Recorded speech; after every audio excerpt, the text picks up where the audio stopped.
Welcome to the latest edition of Big Blue Kickoff live here on Giants.com, as well as the mobile app. He's Paul Dottino. I'm Lance Medow with you for the next 60 minutes in multiple ways you can interact with us here on the program. You give us a ring, 201-939-4513, hashtag Giants Chat on Twitter. And as a reminder, you can find the archive of this show and our entire podcast network on the Giants mobile app, podcast platforms everywhere, and at Giants.com/podcast. So the Giants had another OTA earlier today. We heard from some of the players following that, so we'll go over that. And then we're also going to start our NFC East rankings, where we go position by position and we assess where the Giants fit in competition with their other division rivals. So a lot to jam into over these next 60 minutes. Paul, let's start with respect to practice. I know there were a few things that caught your attention, so what jumped out to you with respect to that? Yeah, this was OTA number 5. They will have 10 total, Lance.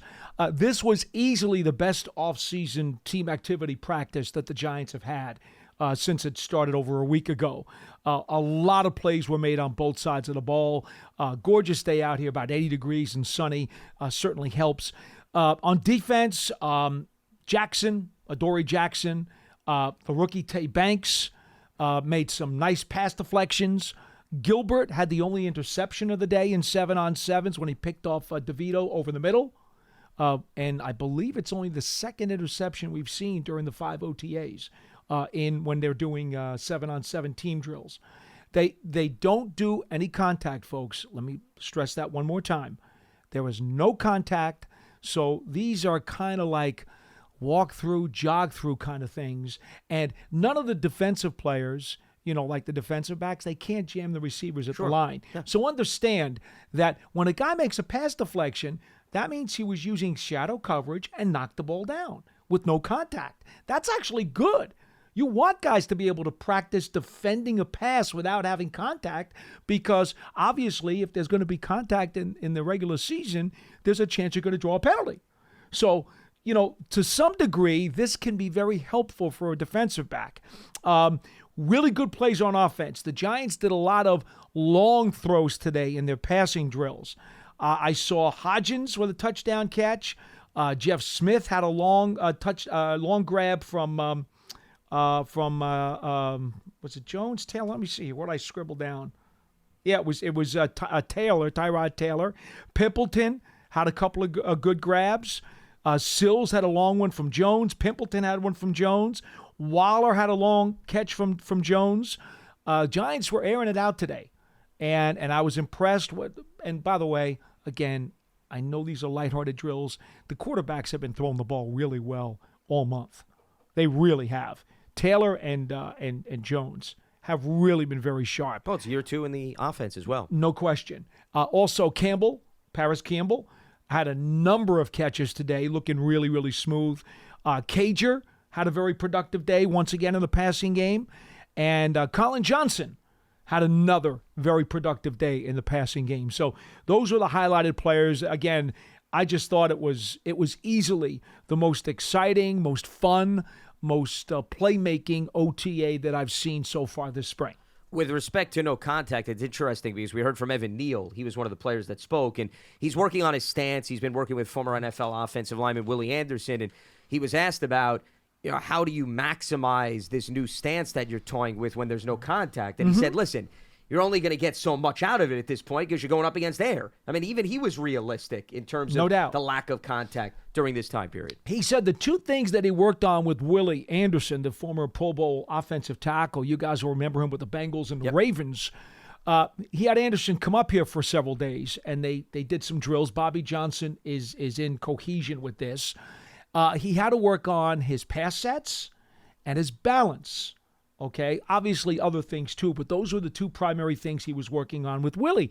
And he did say muscle memory, at least even if these are non-contact drills, the muscle memory of the snap and getting into your pass set, he did say there was some value to that. Well, you're going through the process. Even though, Thibodeau is not across the line giving him a hard time. He may be verbalizing a hard time for all that. Yeah. I don't know how much they joke out there on the field, but without the contact, the muscle memory stuff is about the only thing they can work on as a line right now.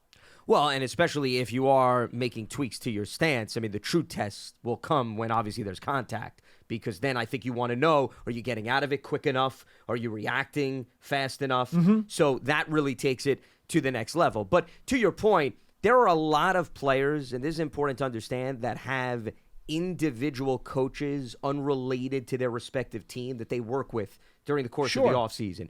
That's natural because, remember, there are also rules in place that limit the interaction between players and your respective coaches on staff. So a lot of guys, they want instruction, but they know they can't turn to individuals in this building. Well, there's also the benefit of going to a tutor during the offseason who played your position. Sure. Yeah. Some coaches, and you know what? I'm not 100% sure. Did Bobby Johnson play at all in college? I don't think he did. I don't know off the top. He did not play in the NFL. I don't know if he played in college. He may have played some college ball. He might have played some college. I'm not sure. We could check on that for you. But the point is, many a times players will go to an off-season tutoring session or to a school or a program where a former NFL player is doing the educational program. And that's really helpful because it's basically a player's mentality talking to another player. And you can get a different perspective. Sure.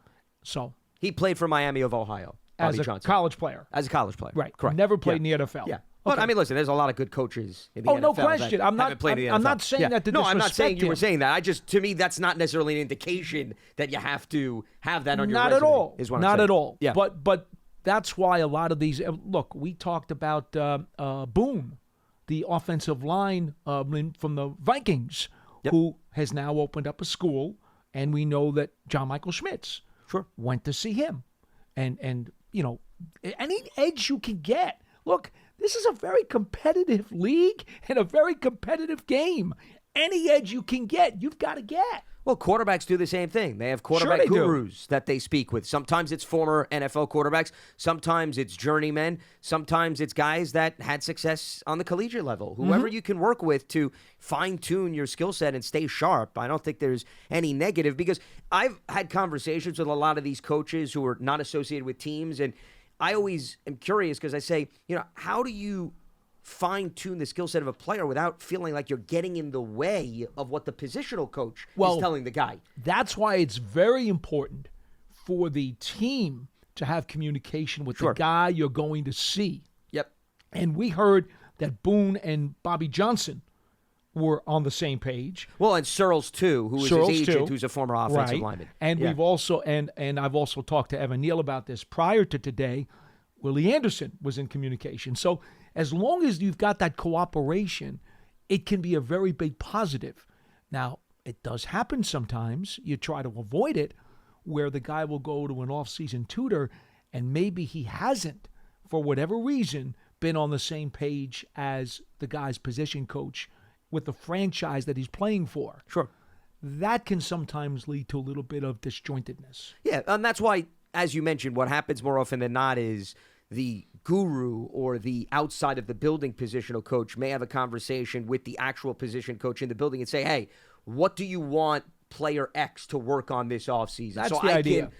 can utilize drills, right, that actually get that out of the player. Or the player may speak to his positional coach on the team and say, listen, I'm working with so-and-so. What should we be focusing on in the next 2 months? You know, those go on all the time. Of all those schools and tutoring sessions that are done by former NFL players during the offseason, when we talked to Boone, that was the first time I had ever heard one of those guys stressing the education stuff. The film stuff, breakdown and stuff? The tape stuff, the game plan stuff, more than the physical stuff. Usually it's about technique, right? Yeah. But not that one. That one was about getting the mental stuff coached up. Sure. And obviously Schmitz, as we heard from him, that from Boone, that is, that Schmitz is so well advanced mentally, I kind of think that they saw that as his biggest strength. And, okay, why not enhance that part of his game, since that part is so good, so pro-ready, so impressive. Let's just get that polished up as much as possible, because that'll be his edge, even as a rookie, where you know a guy's going to make rookie mistakes. This is his plus. So let's work on that and make sure that is what his winning advantage is going to be as a rookie player. Well, plus a guy like Alex Boone, he knows what to look out for on film when you're on the NFL level. No doubt. He's been in those positional group rooms, right, with the offensive line coach. I also think what helps is, and this is not the case for all of these specialized coaches, is Boone, as he was discussing with Searles, they run their own gym.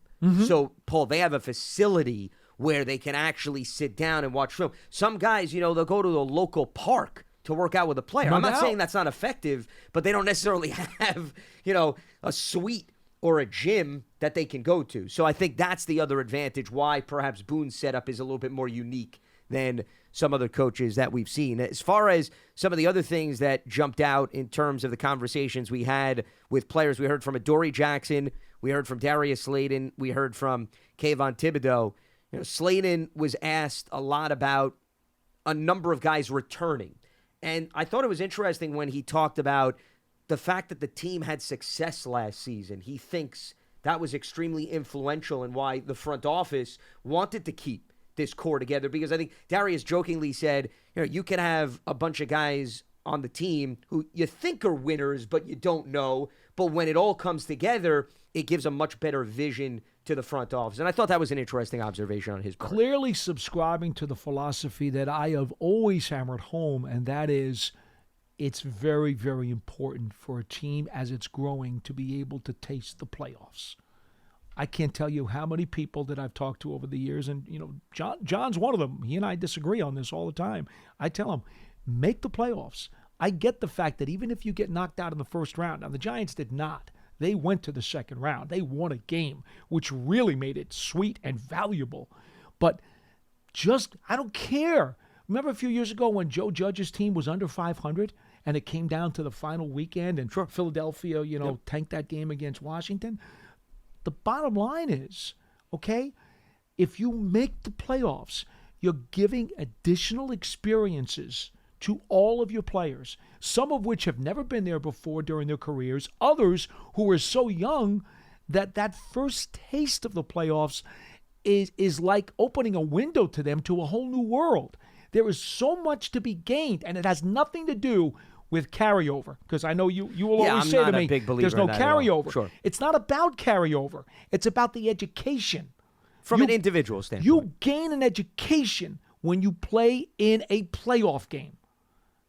You can't buy that anywhere else. The league either says you're in or you're out. You get it or you don't.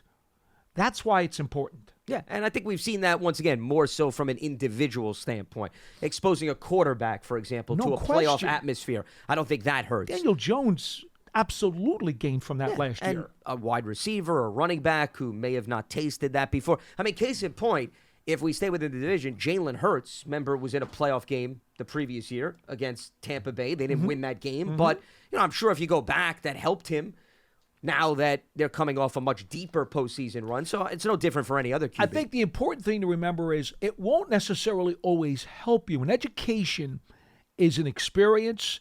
It's a learning process. It's what you do with it now that either helps you or doesn't help you.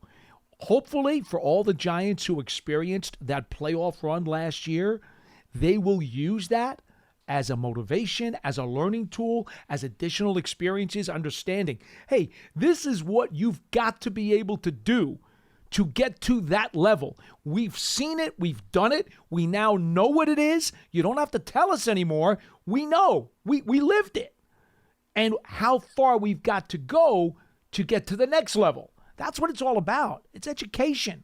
And I think it helps the coaching staff because you could use it as a teachable moment too. That may be the biggest advantage of all in terms of your point about how you take advantage of it. The coaching staff can then go through and say, hey, this is what happened last year when we're in this situation. These are the types of adjustments, or these factors came into play in a playoff game. You don't necessarily see them in the regular season and so forth. One other thing I wanted to throw out in terms of takeaways from the players, and this I think fits right under the same label as what Darius Slayton was talking about, is Adoree was asked about, does he notice differences in the offense from a speed standpoint compared to what he went up against around this time of the year? And he said, when you have guys like Darren Waller and you had Jalen Hyatt, he felt there is more versatility in the group, but I think as opposed to the speed, Paul, he was talking about the continuity factor. The fact that Wink is back, Mike Kafka's back, Brian Dable's back. He felt that everybody, including Daniel Jones, from what he sees on the opposite side of the field, they're just that much more comfortable and they could play faster because there's not as much thinking involved. And I've had conversations on this program with Jonathan Casillas, and the one thing he says is when you get to year 2 or year 3 within the same system, the reason why that cliched line is always thrown out about the game slows down is because as a player, you're not going through 75 different mathematical calculations in your head, right? What do I need to do? Sure. You know what the system calls for. You know when the offense lines up like this or the defense lines up, what your scheme is supposed to do, and that transfers over to a higher rate of play. And I think that's what Adoree was tapping into. I think Kayvon Thibodeau pretty much said the same thing, but in different words, when he said as a rookie, there were a number of plays he left on the field, and he feels that this year he's got to learn how to finish better. So they asked him, well, how? And he said, well, here's the thing. Last year as a rookie, I'm trying to learn about what I can do and how I'm going to do this and how I'm going to do that. But now that I've experienced it as a rookie, now I'm looking more at the offense and wondering what I can do to them. So he's not so much thinking about his own stuff. Doesn't have to think about that anymore. Now he's lived it. He's experienced it. He's gone through those snaps. He knows what his body can do and what his skills can do. Now he says he's going to focus more on how to attack the offense's weaknesses. How I'm going to get that offense, how I'm going to get that quarterback on the ground. And then he went on to actually cite a couple of specific plays that stuck in his mind, that bothered him, that he's like, I should have finished that play. Yeah, he brought up the first Washington game, the Houston Texans game when he went up against Laramie Tunsil. So you could tell he was really delving into a hard study. And he was talking about moves that he could have done in hindsight, looking back at how the game played Because out. As a rookie, you just don't know. You're just thinking too much about trying to experience and understand what is this NFL game about. Now he's got that down.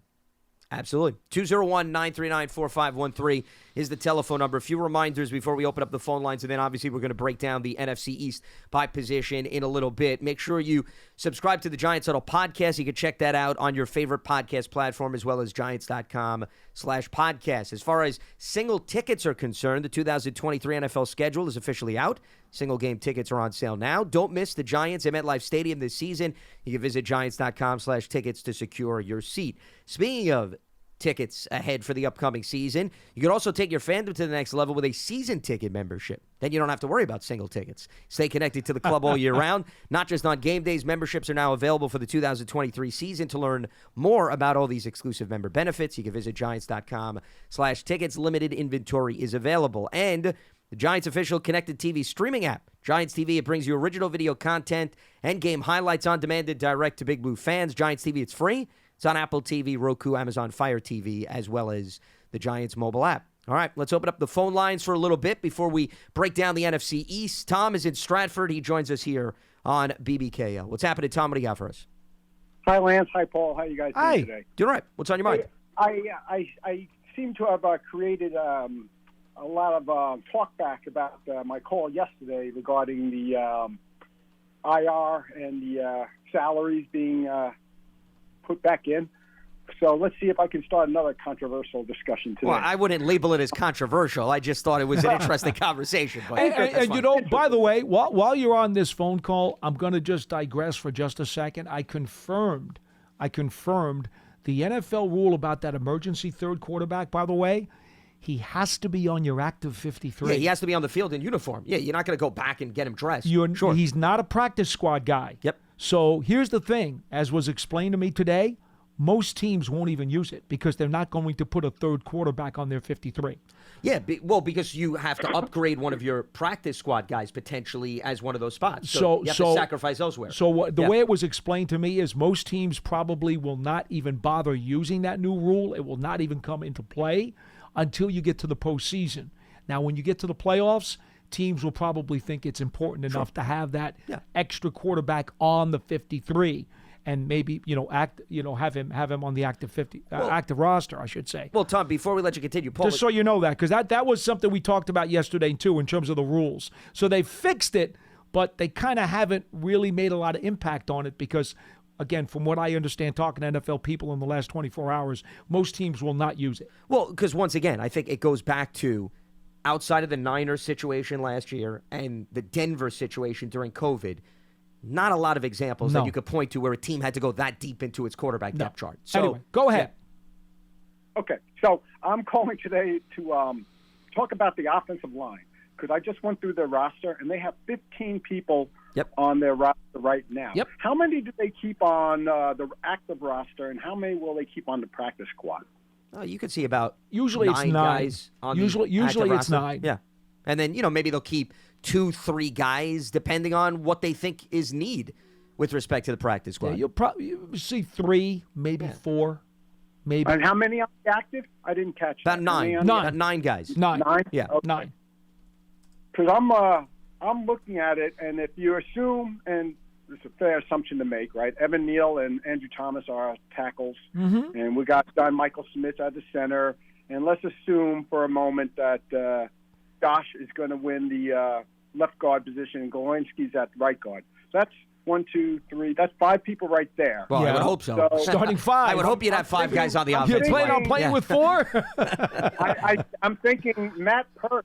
Matt Pert might have a hard time making the roster because if they're going to keep, I don't know, let's say they keep 3 or 4 tackles. I was impressed with Phillips last year, I thought. Yeah, Tyree Phillips. So that means Pert is battling against Hamilton and Cunningham. And then on the guard side, I know I like Bredesen. I thought he's versatile and he's pretty good. And Bredesen may win the starting job, too. You can't rule that out. Yeah, exactly. And I think they want to keep McKethan on the team because they drafted him last year. And I know Wyatt Davis was pretty. He was brought back. Highly thought of coming out of college. So I know. It might be really hard for Shane Lemoon to make this team. Because he's always been injured and hasn't really played much. And the one thing that could help him is that he has done some more off-season training at center to enhance his versatility. So when you look at a guy like him, there's Hassenauer from the Steelers who will be fighting Lemieux probably for a depth chart spot. Jack Anderson is also going to fight for an interior depth chart spot. So will Wyatt. Now, of those guys, Lemieux, with increased versatility, might believe he's got a little bit of a leg up on the others. Yeah, because you need a backup center, and preferably you'd like a guy that could play center and guard as one of the Bredesen backups. will be that first guy on the inside, but you'd like to have another one. Yeah, but once again, if Bredesen starts, though, I think you'd want to have somebody on the backup as an insurance policy. And John Michael Schmitz is strictly a center. He is not going to work out at guard at all. Yeah. Well, it's going to be a very interesting competition this summer. I'm looking forward to it. It will be tough. Yep. No, appreciate the phone call. Yep, you got it. The other thing that you got to take into consideration with respect to Parrott, who was brought up, as well as Lemieux, A, they were not drafted by the current regime, and number 2, both of them are entering the final year of their rookie deals because they were 2020 picks and they were not first-rounders, so they don't get the fifth-year option. I'm not saying that doesn't mean that they have value, but the old strategy is if you're a front office and you don't envision him being in your long-term plans, that may influence whether or not you want to keep him around, or you'd rather develop a player that is in your future plans too. Well, your other backup tackle candidates are Corey Cunningham and Devery Hamilton. Okay. Well, Tyree Phillips too.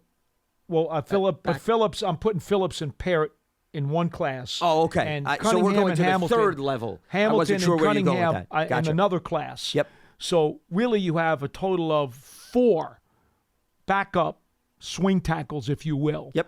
And I think they'll probably only keep 2. Between the active roster Between those 4. And the practice squad, though, or are you thinking 2 on the actual active roster? I'm thinking maximum 2 on the active roster. And I would suspect it would be easier to get Cunningham or Hamilton on the practice squad than it would Phillips or Parrott.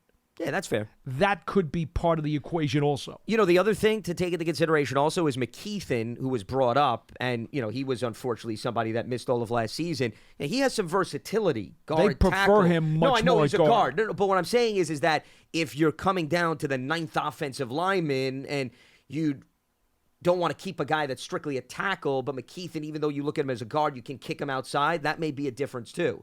when it comes down to making the final decision. You know, the injury list may determine all of this. Of course, yeah, because we have no idea what this group is going to look like in about a month. Sure, absolutely. All right, let's head back to the phone lines, and we check in with Wilson in Roxbury. What's happening, Wilson? Hey, guys. How are you? Hi. Doing all right. Good holiday. Hey, listen, real quick, right? There's two jobs in there. There's two jobs that you can say whatever how you want and keep your job. Like weatherman, you can say, you know, it's 90 degrees, and but bring your umbrella. It might rain later, and you keep your job. And then this, and then this other job. The other job is this odd makers, you know, and they have the Giants winning 7 games. So right. they just wait. They have the Giants winning 7.5 games next year. The Giants are the number 1 team. You know, they have some kind of betting where a lot of teams that make the playoffs one year won't make it the next year. Right. The Giants are the number 1 bet for them not to make the playoffs. I mean, it's just getting ridiculous. Well, I mean, in fairness, there is a high turnover rate in the NFL. You know, you've got about half the field winds up missing the playoffs the following year. Wilson, I will only refer to a statement. Wilson, I'll give you a chance to respond. I will refer to a statement that we've made on this program several times in the last few months, and that is the Giants can be a better team this year, top to bottom, and not make the playoffs. That can happen. The schedule is much more challenging this season. And I understand, Paul. I understand completely. But what I'm saying is, I don't really care because I love my Giants and I know and I don't care. But I'm saying for the casual fan, right? They basically when they hear stuff like that, the Giants are a bunch of bums. They stink. I just don't understand why the media is. I wonder something's got. But that's not the media. But hold on, Wilson. No, that's not the media. That's the odds makers, though. Now you're meshing two things together. That's a different deal. Well, listen. If you're listening to Colin Howard and Wilson, listen. There's a new rule on this program. I don't want to hear. No. Okay, Wilson. I don't care what any analyst says outside of this program. Okay, so you're gonna get. You watch a lot of that. You listen to radio, and that's fine. Listen, to each their own. But why is that important? It's an individual's opinion. Everybody's entitled to their opinion. Doesn't mean they're right. Doesn't mean they're wrong. But why do you put so much stock and substance into what one national media analyst has to say? I don't understand.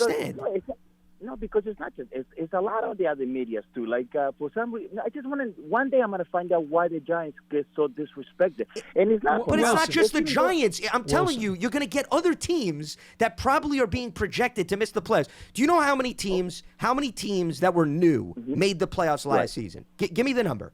How many teams of the 14? Right, 14 teams make the playoffs. Tell me how many new teams made the playoffs last season.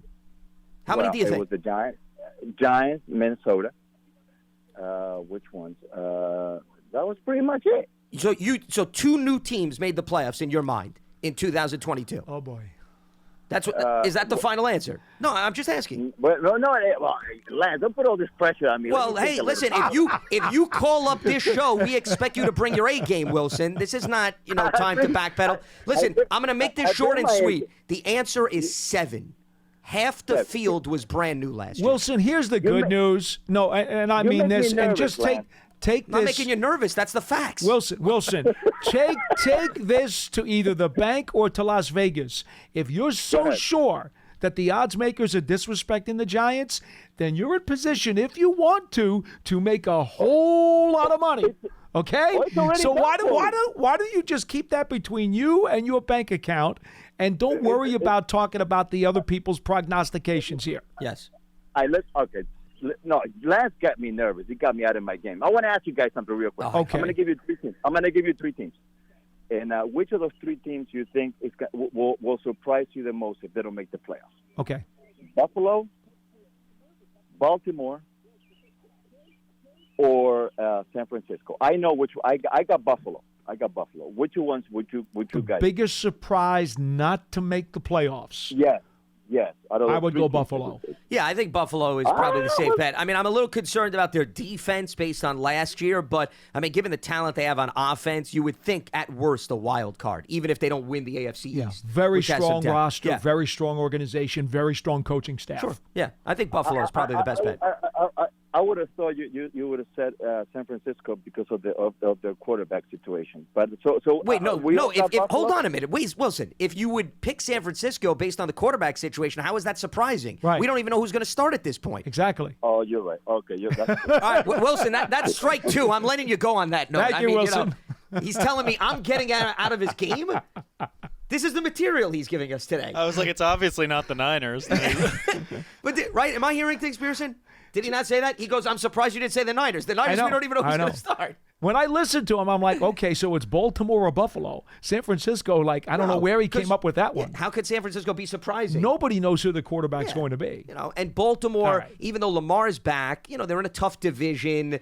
It could be a back and forth affair within that division, so I wouldn't be that surprised. To be fair, the NFC East is going to be extremely competitive this year too. But Buffalo has a strong enough track Yes, they record, do. and the core is bulk of still the there. roster and the coaching I staff agree. too. So that's why I think Buffalo would be a fair surprise. I agree. And oh, by the way, and I'm sure Wilson is listening because I know he jumps at the edge of his seat after every word that comes out of our mouths. Yes. In each of the last 3 years, because once again, I track this, 7 new playoff teams have gotten in.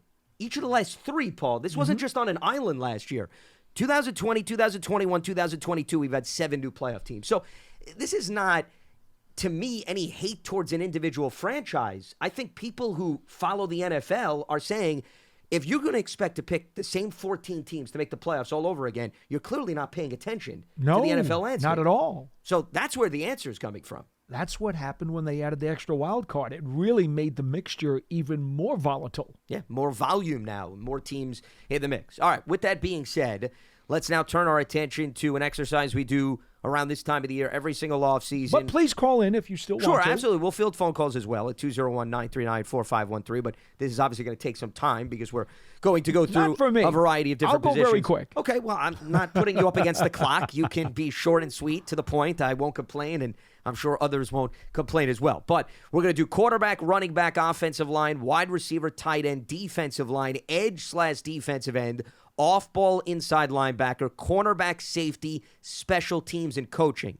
So the point system is, and this is Pearson's job, so he's the one that's going to have to get the mathematics correct, 4 points to the number 1 team in each category, 1 to the lowest team, just so that at least everybody understands whenever we do reveal the tallies, because John and Casillas are going to do this exercise tomorrow, and then everybody will add it up. All right, let's start with quarterback, Paul. We'll alternate in terms of who goes first versus who goes second. So I'll extend the floor to you to start the conversation in terms of quarterback and your order of teams. Well, as much as I would not want to go here, I've got to go with Philadelphia because of what Hurts did last season. You guys know I'm not a big Jalen Hurts fan.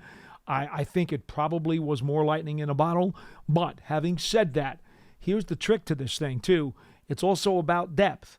It's the quarterback position. It's not just about the starter. Okay, so I'm going Philadelphia, Giants, Dallas, and Washington. Tyrod Taylor, to me, is a top 10 backup in this league. And I get what Prescott is to a lot of people. I've never been a fan of his either. But Cooper Rush compared to Tyrod Taylor, much better resume for me. So I'm going to go in that order there. And Washington. Washington dead last. Yeah, that's not hard. All right, I go Dallas 1. I think Dak Prescott is the most polished quarterback in the division, and I think that holds a lot of weight regardless of the depth at other positions. And Cooper Rush did start several games and, kept their team with their head above water. Philly, to me, is number 2. Don't forget, Marcus Mariota was added to the roster this year, so there's another experienced quarterback. I've got the Giants 3rd, and I've got Washington 4. Well, that's why I picked Philly first also, because of Mariota. Sure, no, and I completely understand that. And they had Gardner Minshew last year, too. Yes. No, depth, listen, you don't have to convince me on depth, but to especially me, at quarterback. 100%. But to me, I also look at if you have the best option in the division at quarterback, I put a little bit more weight on that. And to Absolutely. me, Dak, we've seen do it year in and year out. I like Jalen, but in fairness, that was the breakout season last year. Jalen's got to now do it again. It hurt me to have to put him number 1, but I did. I understand. Okay. Mariota kind of helped that, but anyway. Yes. Running back, I'll go first here. I've got Philly number 1. The core is pretty much back. And we know the Eagles with Gainwell and Scott go very deep. They brought in Rashad Penny and DeAndre Swift. So, I mean, you're talking about 4 options that I think they can navigate injuries. I've got the Giants second with Saquon and Matt Breida back. Eric Gray, remember, I don't put a lot of substance in rookies because we haven't seen them play, but you feel good about Barkley and Breida at least. Then Washington, I have in the 3rd spot. They're also bringing back most of the guys that they have. And then Dallas, you can make the argument Tony Pollard may be the best running back in the division. The problem is behind Tony Pollard, I think there's a lot of question marks. They're relying on young guys. Zeke is no longer there. So that's my order in terms of the running back position. Well, I don't know what the 23 version of Pollard's going to be coming off a serious injury either. Well, that's fair too. So they're easily number 4 for me. I went Giants, Washington, Philadelphia. I'm a big proponent in Robinson and Sanders on the Washington Commanders. I think those 2 guys are really, really good.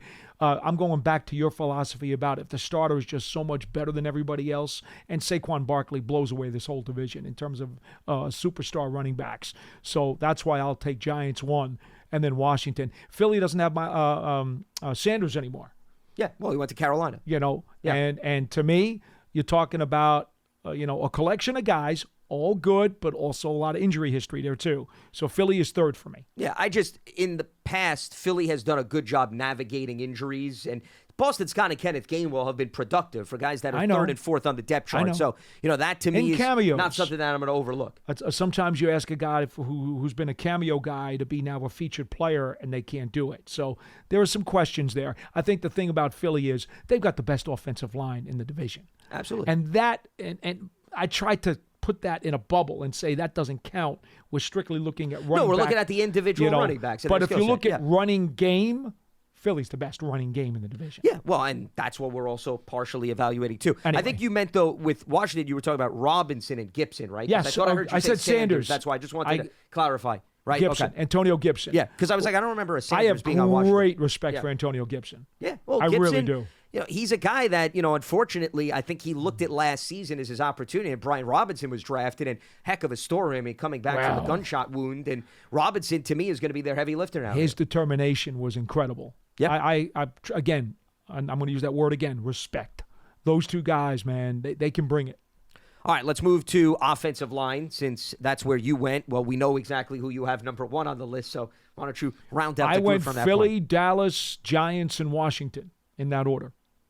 And I have Philly, Dallas, Giants, Washington. So just a little bit of a flip. In terms of the Dallas Cowboys, I just think there's a little bit more continuity within that group compared to the Giants. We agreed on all 4. Oh, did you? I thought I heard you have the Giants. Okay, I misheard you then. So then we're identical then. Philly, Dallas, Giants, Washington. Okay, so we are identical with respect to that. No, but I just wanted to explain the Cowboys. You're talking about a little bit more continuity than the Giants in terms of what they're bringing back. And also more proven experience, specifically at the tackle position. Because Evan Neal's going into year 2. Terrence Steele has been somebody that's been in the lineup. And I know Tyron Smith's battled some injuries, but, I mean, the guy still battles through. Well, if John Michael Schmitz is the Giants' starting center week 1, and he could be, sure, he's still a rookie. Absolutely. So I can't put them ahead. Yeah, no, versus Tyler Biadasz, who has a few more years in the league. Absolutely. All right. Wide receiver is next on the list, and you've got some depth at this position really across the board, I would argue. This may be, to me, this is one of the toughest positions to evaluate because each team can throw out different options, but I have it Dallas, Philly, Washington, New York, because once again, it goes back to, and I'm a big proponent of the Giants' depth, but they don't necessarily have a star guy that I think is going to blow everybody away. I think the Cowboys and the Eagles clearly make that argument with what C.D. Lamb brings to the table. Remember, the Cowboys brought in Brandon Cooks too. Philadelphia with A.J. Brown, Devontae Smith, and Washington, sneakily, people don't talk about the fact that Terry McLaurin. He's really good. Right? I mean, he's one really of the best wide receivers in football. He's really good. Also, I was very impressed, Paul, with what Jahan Dotson did late last season. And Curtis Samuel, despite the injuries, he's a really good fit for what they run. So that's why I have the 3 teams ahead of the Giants. The Giants, they've got volume, but they don't necessarily have, once again, the firepower that I think those other 3 teams offer. I went Philadelphia, Dallas, Washington, Giants in that order. I was not going to push A.J. Brown aside. He's just too much for me. He makes Philadelphia, for me, have the best receiving core in the division. I get it. To me, the reason why I gave Dallas the edge was the 3rd wide receiver position. Eagles have some nice options, but it's okay. C.D. Lamb, Michael Gallup, Brandon Cooks. I like what that group has to offer in terms of top to bottom from that standpoint. All right, how about tight end position? This one was one of the easiest ones, I thought, of the entire division. Giants, Philadelphia, Washington, Dallas. Okay, I have the end flipped. I have Giants, Philly, Dallas, Washington.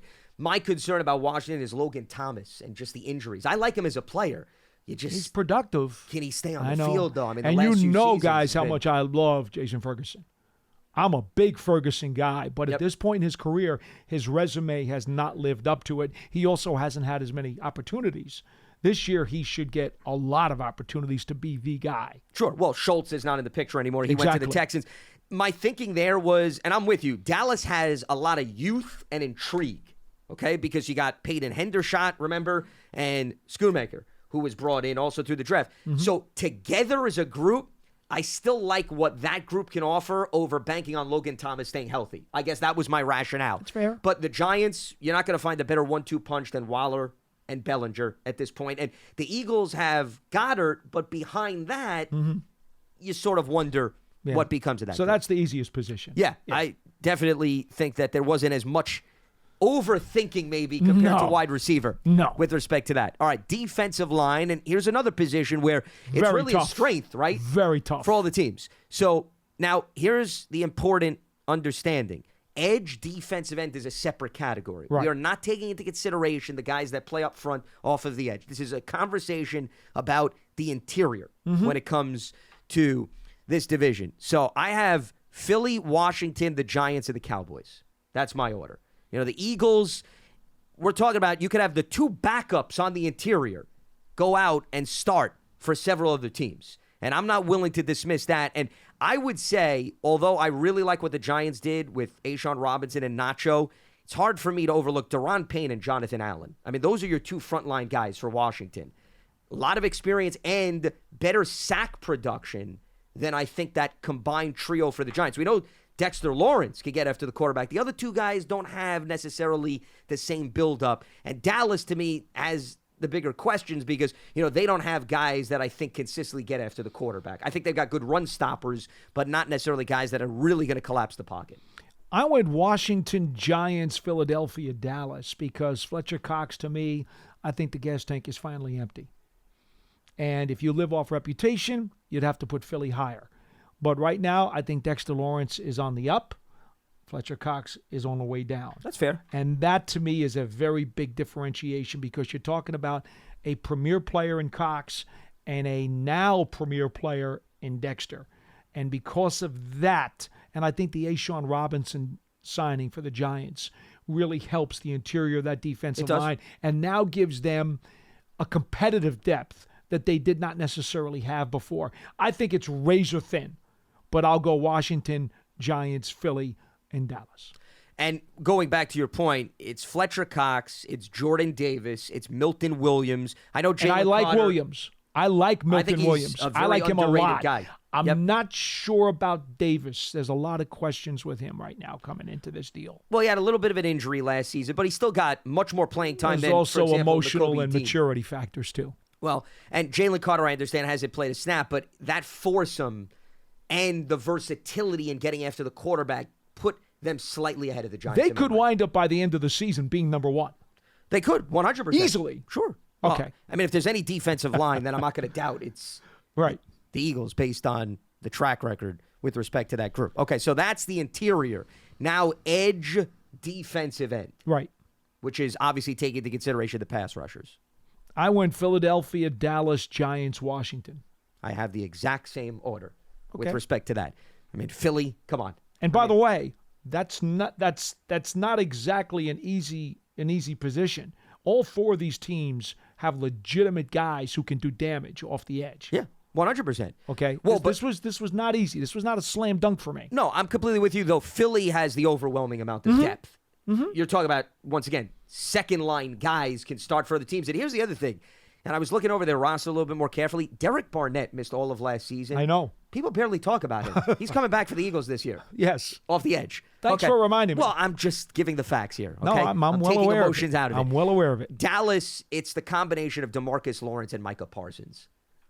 listen, Kayvon Thibodeau showed some flashes last year. Aziz has to prove healthy. We've had conversations. It's a huge year for me for Aziz, but track record goes in favor of Dallas. And then Washington, it's more of the Chase Young wild card. They didn't pick up his option. Right. It's a show-me year, just like Aziz. Injuries have really riddled his career. So that hurts them in comparison to the Giants. That at least was my thinking with respect to Could that I get group. that order one more time? Sure. The order for that position, and we'll give it to you after the show, too. We're working out the dynamics of how the numbers are crunched. We have Philly, Dallas, New York, Washington. Gotcha. That is the order for and we both of us. concur. Okay.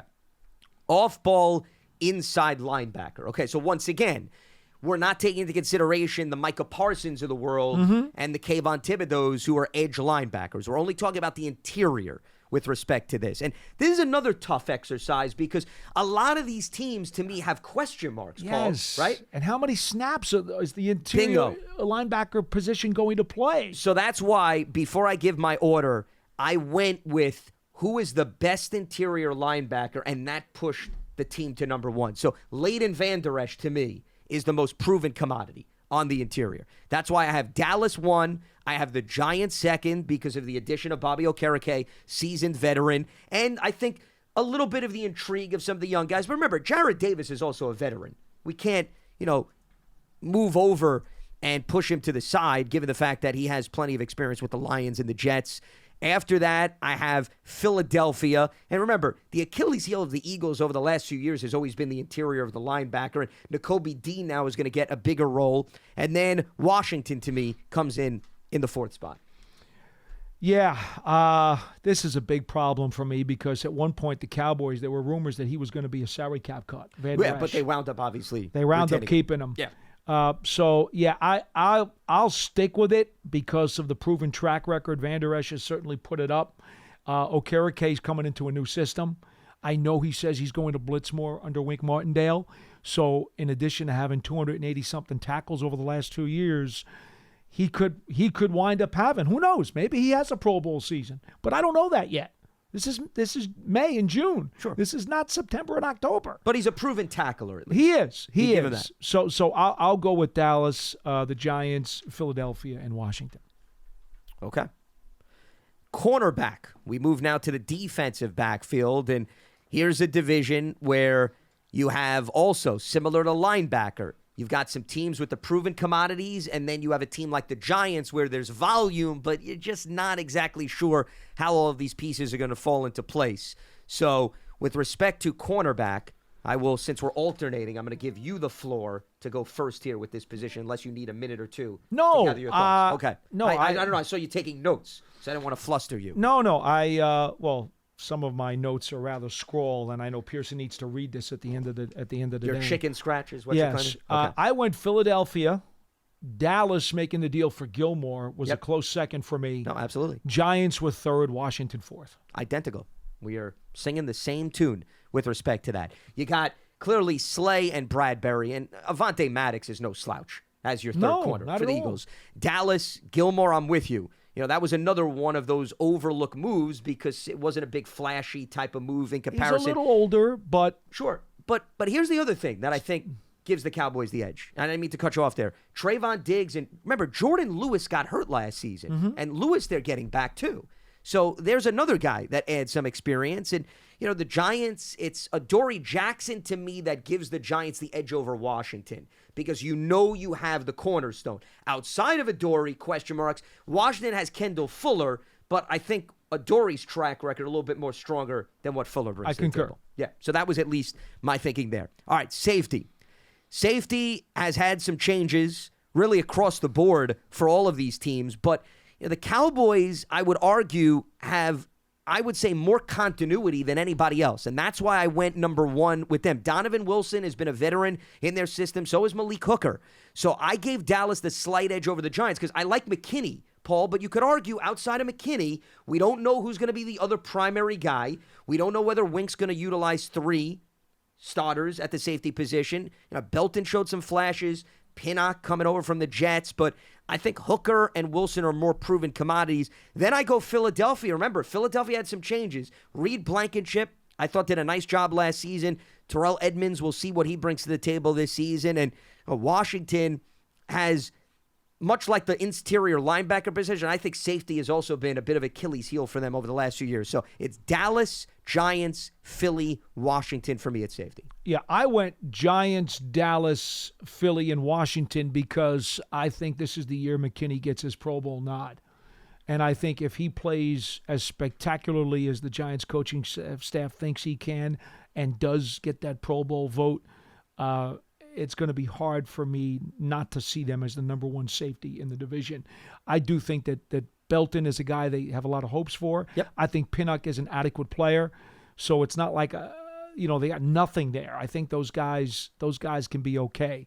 So McKinney pushes it over the top for me. No, and that's understandable. It's all about projection, though I will say Donovan Wilson is coming off a career year in 2022. He was extremely productive last season as well, and Hooker was active too. All right, special teams, which really takes into consideration everything for this category. We're talking about return guys. We're talking about coverage. We're talking about, key situations, the facets also that I would say overall get overlooked. So where do you have special teams with respect to this division? Went Dallas, Washington, the Giants, and Philadelphia. Philadelphia did not have a very good year on special teams last year. In fact, they were actually pretty poor.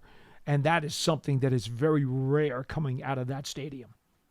And they lost their punter in the game against the Giants, if you remember.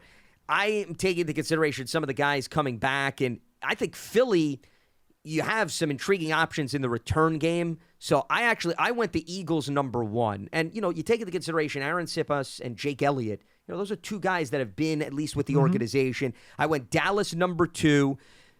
Turpin is a return man. He may be the most dangerous guy of all four of these teams. Then I have the Giants third, and then I have Washington fourth. And Graham Gano's presence, to me, gives the Giants the edge over Washington, especially with respect to the kicking game. And I think it's a toss-up with respect to coverage. And remember, Paul, we don't even know who the Giants that was going to be my next on statement. Special teams. Well, and we also don't know about the return guys too. No, right? we don't. So it's far more of a guessing game for the Giants in comparison to the That's Eagles and the one Cowboys. category that I was like, you know what? Let's just throw a bunch of coins up in the air and see which ones come up heads. You could absolutely make arguments for all four of these teams, depending on what you want to focus on. Right. So it's really a bit of a wild That was card. the hardest one for me to contemplate. I'm there to echo your sentiments. I think that could have went in a variety of different directions. And then we get coaching with respect to pretty much everything that you want to look at. Coordinators, head coach, situational football. And this is another one that, I think could go in a variety of different ways.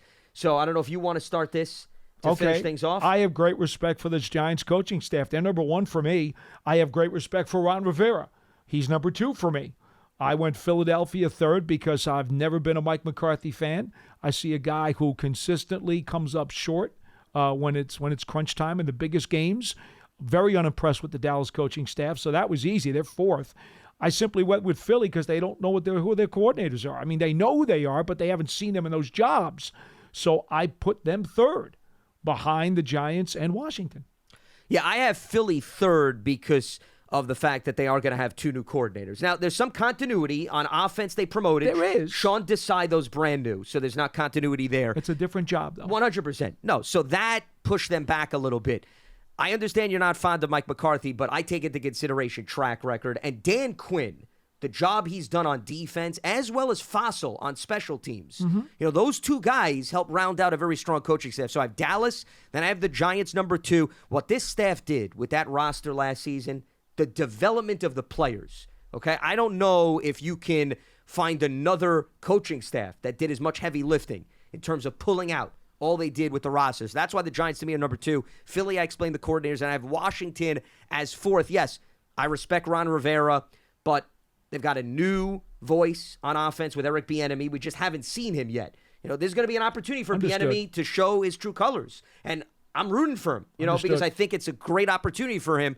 And Jack Del Rio is a polished vet, but, once again, I think the defense I've always been a Del Rio fan, to be honest. No, so am I. I always have been. I just feel sometimes the defense has been asked to do a lot more, and they haven't necessarily moved the needle each and every year. So that's why I have Washington right now in the basement. But you can maybe argue Washington has the potential to make significant jumps because of the presence of Bieniemy and maybe some of the changes that they made with respect to the roster. All right. So you have, just read one more time your coaching. Giants, Washington, Philadelphia, Dallas. And I have Dallas, the Giants, Philadelphia, and Washington. So, Pearson, I see your computer from afar. It looks like he does a nice job, right? Wow, look at that order, right? I mean, but you don't even need they the can't list. see it on camera. I don't have to give this to you now. I mean, the typing skill set for Pearson. Wow. May put him in a whole separate category Impressive. compared to anyone else on the Giants production crew. I just want to make that note. On our next show, by the way, we're going to rank everybody in the Giants production crew, even though you don't know the players and we have no idea who works for Dallas, Washington, Philly. But we figure, we have some time to kill over the summer. So we'll throw that out for a ride. So that is our rankings and our breakdown. As I mentioned, Schmelk and Casillas will do this all over again tomorrow. And then Pearson, he will compile all the numbers together, and we will, I'm sure, post it on the front page of Giants.com because I'm sure that's what everybody is dying to know. So if that's not a teaser for you people, I don't know what is. We have a few minutes left on the program, so we will, once again, reopen up the phone lines. If you want to give us a ring, you want to react, you want to tell us where you have certain rankings for some of those positions, we're all ears at 201-939-4513. You also can hit us up on Twitter, #GiantsChat. With respect to the makeup of the division, and we're going to go in detail, Paul, as the summer progresses. We're going to have individuals that cover these teams that we're going to bring on because we really like to get an in-depth conversation going on. But, this to me is going to be another dogfight in this division. Mm-hmm. And I understand that last year was maybe a bit of a turning point because we almost got to the point where we had 4 teams make the playoffs. You can't expect that to happen all over again, but what do I tell you? My favorite statistic is we have not had a repeat division winner since the Eagles won 4 in a row from 0-1 to 0-4. So, by that standpoint, the Eagles are definitely not a lock. They have an extremely talented roster, but I would not pen them in.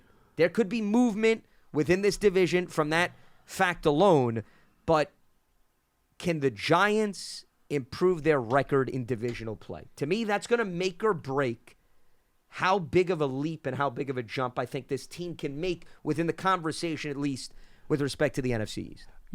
It's very interesting. We all talk about the free agents that were brought in and the draft choices that were accumulated, and all that stuff is great. But as you've said many times on this program for the last several years, those second and third year players, where will their improvement land? Huge. Is Thibodeau going to be a double-digit sack guy this year? Is Ojulari going to be potentially a double-digit sack guy? Is McKinney going to be that Pro Bowl safety that we think he can be? These kinds of questions are just as important, if not more, than what the rookies are going to do. So, there's so much intrigue. This Giants roster, I was talking to my dad the other day. I know you folks don't hear a lot. I don't talk about my dad a lot on this program. But I was talking to my dad the other day. And he asked me, he says, well, you're starting to get an idea now. You've seen some spring practices. What do you think at this point, understanding that you don't know who the 53 are? And I said, look at every position. There's not a gaping hole on this team right now. There's competition at every position where there is a possible answer. There is no one position where you could look at the Giants and say, you know what? They don't have anybody who can play. You have options. All right? You may have some questions about who's going to win the starting job between the two competitive players. You may have questions about, who's going to wind up being that depth piece? For example, who's the third tackle on this team? Sure. But even at safety, right? Pinnock or Belton? To me, that's one of the bigger questions on this team. The corner opposite of Dory Jackson, and who's the safety next to Xavier McKinney? Those may be the 2 biggest questions on this team in the starting 22. Or, all right, throw in center. Is John Michael Schmitz going to beat out Bredesen to be the starter week 1? You want to put him in there? Put him in there. I still think Azuto is going to win the left guard spot, so I'm not even putting that in the question vicinity. But you know what? Schmitz or Bredesen, I'm not crying no matter who wins that job. I'm not crying whether Pinnock or Belton win the other safety job next to McKinney. I'm not upset looking around and saying, oh my God, that guy's got to start. This is a problem. No. That's how good this Giants team is on its face as we sit here today at the end of May. This is a solid team.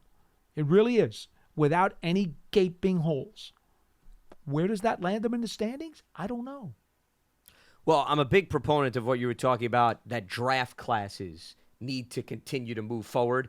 I just want to throw out a few names. You look at the last 3 draft classes, and that includes this year. But once again, everybody's a guess with respect to the 2023 class because nobody played. So if you just look at 21 and 22, if these players that I name and I list give you consistent production, that could be the difference between repeating or being on the outside looking in based on last season. I think from 21, Azeez Ojulari, I've said it multiple times. I think it's a huge year for him in terms of staying healthy and being productive. And I'm going to throw Aaron Robinson into that conversation. If Aaron Robinson gets back on the field, Paul, he could be the corner opposite of Dory, right? You and I have said that multiple times. Skills. I wholeheartedly agree. You just, once again, can you bank on him? But you get him to play, let's say he plays 14 games, okay? I'm being realistic. Maybe he misses 3-4 games. You're not going to sign up for that? You get that volume of games? Love it. Okay? So, that moves the needle. I was thinking of putting Ellison Smith in this conversation, but I don't know how much he's going to play. He's, to me, the icing on the cake. You get Ellison Smith on the field, rotational player, you'll be more than content with that. X-factor. Correct. Total X-factor. So I won't include him. I'm going to keep it Azeez and Aaron Robinson. 2022 class, Kayvon Thibodeau, it goes without saying. And there's more volume to digest here. Wan'Dale Robinson, there's a lot of intrigue. I was very high on him last year. Unfortunately, we didn't see a lot of it. And Cordell Flott, to me, is another guy. Because Slot, Paul, is just as much of a question mark, right? In terms of who is going to assume that role. If Flott stays healthy, becomes a reliable guy, you take those 3 players, you combine them with Azeez and Aaron Robinson. I know I didn't mention Neal and Azudu. You could really combine both of those guys, especially if they start. You could. But to me, I'm going to focus on those 5. Those 5 players, if you know exactly what you're getting out of them, game in and game out, that I think changes the conversation about the Giants in 2023. I would not have a problem with that. And with that being said, that is going to wrap up today's program. Boy, I felt like we did about 3 hours. We covered so much territory. You okay, Paul? You got enough energy to get through the rest of the day? I can't wait till the next OTA on Friday. I could tell. Well, I'll be back. Even without a show, you could have given me that response, regardless of the circumstances. All right. Well, a reminder that we are back up and running again at 12:30 p.m. Eastern on Thursday. And also that today's episode of Big Blue Kickoff Live is part of the Giants platforms everywhere and Giants.com/podcast. For Paul Dottino, I'm Lance Medow. Stay locked to Giants.com for all the latest, and we'll speak to you right here on Big Blue Kickoff Live on Thursday. Have a good one.